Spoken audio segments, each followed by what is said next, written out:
Dabar yra 6:30, aš turiu autobusą 8:30 į Banffo nacionalinį parką. Kažkaip pirmą kartą apie jį sužinojau, kur aš net neatsimenu iš tikrųjų, kur aš apie jį sužinojau, bet nuo to laiko aš negalėjau nustot galvot, kad čia, kai aš ten nukeliausiu, tada aš galėsiu mirti ramiai, nes aš bus pamačius tuos žydrus ežerus, tuos kalnus ir aš specifiškai varysiu prie tokio ežero Moraine, tada aš į Calgary, nes šiaip būtų patogiausia, aišku, apsistoti Banffe arba Canmore, bet juose apgyvendinimas. Ten dar reikia pasistengti, kad rast kambarį už 100 eurų. Šitas mano kambarys kainuoja 7 per naktį. Sorry, aš mano pižamą valiuoju. Yra bendra virtuvė, bendras tualetas. Iki centro man čia gal pusvalandis autobus. Tarp kitko, čia dėl jetlego man rytais yra žiaurus alkis. Tiesiog aš pavalgau. Po tos pusryčius, kuriuos prastai Lietuvoje valgau. Man neužtenka, aš einu dar kažko valgyti. Tai einu pusryčiauti ir po biškį varysiu į stotelę.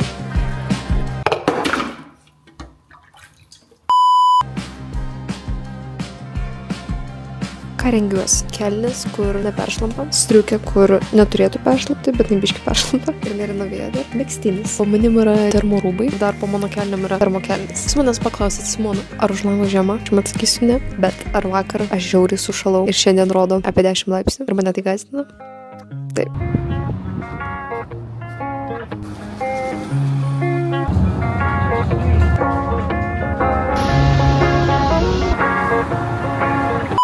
Aš seniai kelionį nestresavau, nes pradžioje aš ateinu į stotelę, žiūriu, žmonių nėra, jokių ženklų nėra, jau pradedu įtarti, kad gal aš kažkur ne ten. Tada atėjo kažkokia moteris ir, atrodo panašiai haikerė. Iš tikrųjų, jinai varė lygiai su to pačiu autobusu kaip aš. Mes kažkaip stovim, matom, kažkaip autobusas net važiuoja, jinai kažkaip pradėjo darytis aplink ir sako, man atrodo, va ten, va, tą stotelę, nes ten buvo kažkas parašyta, gali būti mūsų. Mes nubėgom. Mums sako, ne, mes nevažiuojam į tą Moraine Lake. Čia ne jūsų autobusas, mums tokios.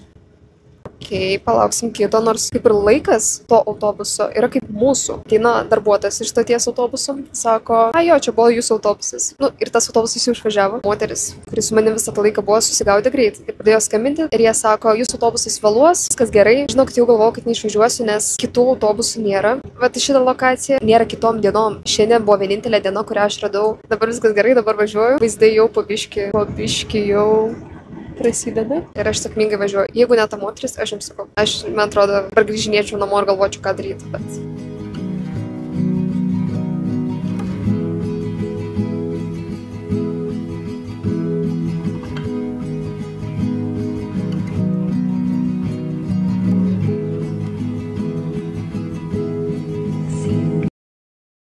Ta moteris, kuri man padėjo, man parekomendavo vieną čia esantį taką. Yra dvi problemos. Pirma, pas mane dingo ryšys ir dėl to aš negaliu pasižiūrėti per programėlę jokių takų maršrutų, ten, kur žmonės eina. Ir kodėl aš ten, kur žmonės eina? Tam yra priežastis, kad aš neturiu purškiklio nuo lokių. Googlinausi, kaip, ką daryti, kai meškos ateina ir panašiai, nes čia to reikia. Visur reiktų kažkaip garsiai išlaikyti, ten dainuoti ar panašiai. Su antra galima turėti kažkokį susivot purškiklį nuo lokių, arba mano variantas, ten, kur žmonės eina. Nežinau iš tikrųjų, kokio aš takų čia einu, bet tikiuosi bus gražus vaizdai, bet čia iš tikrųjų šiaip aplinkui, bet kur dairais yra gražus vaizdai. Tai.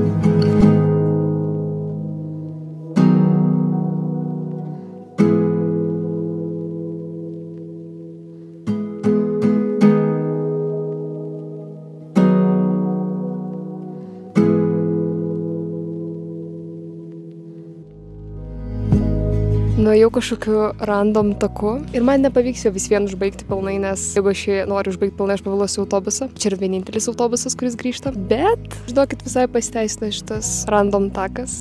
Gražu, nepasiginčysi.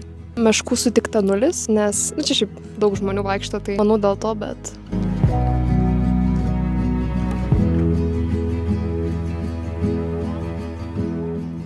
Tikiu, kad ne man viena įdomu, kodėl tas ežeras yra antiek žydras. Aš kai ten važiavau, aš galvojau, kad, negali būti, kad jis yra antiek žydras, kaip yra nuotraukose, bet, žinokit, yra. Ir man buvo įdomu, kodėl jis toks yra. Tai kiek pavyko internete susiieškoti, tai tiesiog, kadangi visam Banffo nacionaliniam parke yra daug ledynų, jie, kai tirpsta ir leidžiasi po biškį ežerus, jie su savim nešasi akmenų miltų. Tiesiog, kaip suprantu, labai susmulkintus tas akmenis nuo kalnų, kuriuose jau yra visokių ten mineralų. Tie mineralai, kai patenka į vandenį, jie ir suteikia tą spalvą, kuri atsispindi, kai saulė šviečia į tą ežerą.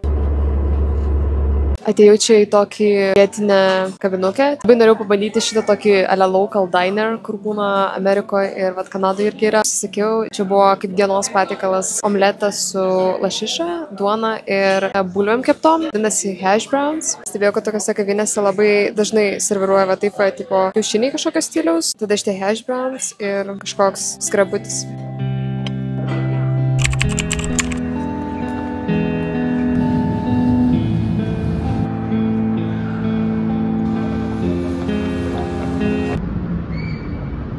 Buvau parduotuviai ir pagalvok, bus įdomu jums papasakoti, kokios yra kainos paprastoj kanadietiškai parduotuviai. Juodos pupelės $7, tunas $2, lašiša konservuota $6. Ir paklausyti jis manęs, Simona, kam tau tiek konservuotų dalykų? Ar tu ruošies apokalipsai? Ir aš jums pasakysiu, kad šita virtuvė tiesiog šitam Airbnb bendra yra labai limituota ir man dėl to sunku gaminti čia valgyti. Tai aš dėl to pasiėmiau daug konservuotų dalykų, kurių praktiškai nereikia gaminti. Tuomet šokoladas $4, agurkai $3. Tada, kadangi aš filmuosiu savo Instagramui užkandžių testavimą, tai pasakyt mane tenais, tai prisipirkau ir labiau fancy dalykų, kaip pavyzdžiui riešutų sviesto šokolado krepšelį 2 pem. Ta vat soda €2, man atrodo, už šitą. Tada šitas batonėlis $3, popkornas $5, 4. Morkas sumokėjau $12, už bananus sumokėjau $1. Rambo kažkokie obuoliai brangus, 3,2. Tada ištyrė štai buvo su akcija, tai kainavo 5 kem ir šokoladukas kainavo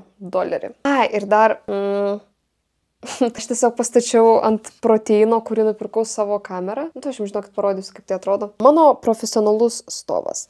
Tai žodžiu, šitas va proteinas kainavo apie $30, man atrodo. Kanadai yra labai gera konvertuoti į eurus, nes amerikietiški doleriai, jie yra gana panašus su eurais. Bet kanadietiški, tipo $8 yra apie €5, pažymiai mažiau, nes aš iš pradžių pažiūriu, tipo $8, mano galvoje tai beveik €8. Tada aš atsidarau sąskaitą, žiūriu €5. Galvoju, okei.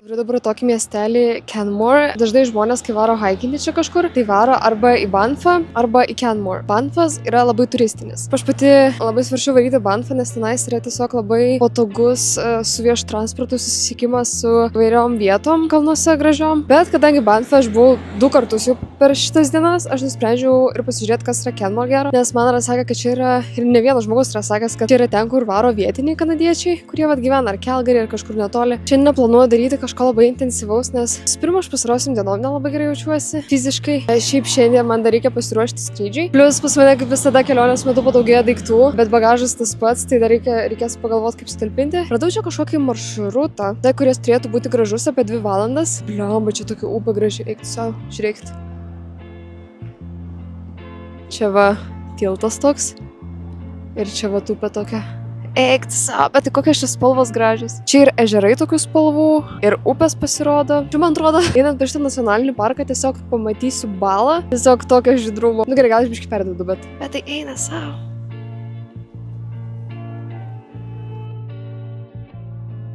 Ir dar kalbant apie transportą, tai aš kadangi pati čia esu be teisų, be mašinos, tai užvakar man labai pasisekė, kad aš prisijungiau prie savo pažįstamo šeimos ir mes važinėjom čia po kalnus, tai, blemba, jeigu jūs turite teisės ir jeigu jūs turite galimybę išsinuomoti mašiną, aš labai siūlyčiau šitai daryti, nes čia yra labai daug, kur galima būtent su mašina, nes autobusų čia yra, bet jie pagrindę varo į Banffo vietas ir jie vis tiek yra limituoti ir jie šiaip labai greit išperkami kažkaip yra. Papasakosiu, kaip aš čia nusigavau. Čia yra tokia programėlė Pop a Ride, tipo gali prie kitų vairuotojų prisijungti, bet labai faina, kad čia kažkaip jinai gal yra labai populiari. Nes aš, pavyzdžiui, vien šiandien atsidariau iš Calgary iki Canmore ir ten tipo vos ne kas valandą ar kas pusvalandį, kai kur net kažkas važiuoja čia. Tenais yra labai daug atsiliepimų. Vairuotojų, pavyzdžiui, šiandien vien aš savo vairuotoją, kur variu, turiu gal 300 atsiliepimų, nu tipo labai daug. Va čia kiek važinėčių reikia į miestą ir kiek pavažinėti žmonių, kad susirinkti 300 atsiliepimų.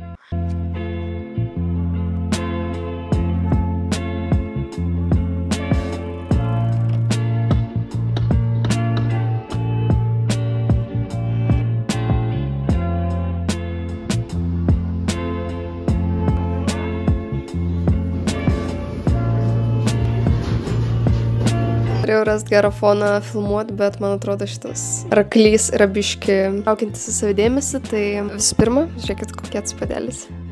Esu šiaip jau Vancouverį, bet norėjau dar pasidalinti išvadam savo apie Calgary miestą. Tai ar aš rekomenduočiau naudoti Calgary kaip bazę, po to varyti į kitus kalnus? Tikrai tai. Geriausia, jeigu turit mašiną. Jeigu neturite, tai tada rekomenduoju iš anksto rezervuotis arba Flixbusą. Arba aš paliksiu nuorodą aprašyme tokio websaito, kuris dalinasi, koks yra transportas, kuris veža tiek iki gražių vietų, tiek iki ten, kur jūs galėtumėt startuoti savo haikus. Aš šiaip, kai Kanadą variau, mano pirminė mintis buvo, kad, kalnai, gamta ir gamta Kanados tikrai yra tai, dėl ko labai čia verta yra atvažiuoti. Bet žinokit ir miestai. Tiek Toronto, tiek Calgary. Apie Vancouverį kol kas negaliu pasakyti, nes aš prisirgau paskutinės 3 dienas. Jie tokie, aš vis lyginu su New Yorku. Iš tikrųjų, tie ypač jų downtownai, tiesiog, nežinau, kaip centras. Tai tu eini, tu pakeli galvą į tuos dangoraižius. Tai man čia miestus tyrinėti patiko ne ką mažiau negu gamta. Bet apie Vancouverį dar bus kitas vlogas. Jeigu dar turit kažkokių klausimų, tai parašykite komentaruose ir iki kitų video.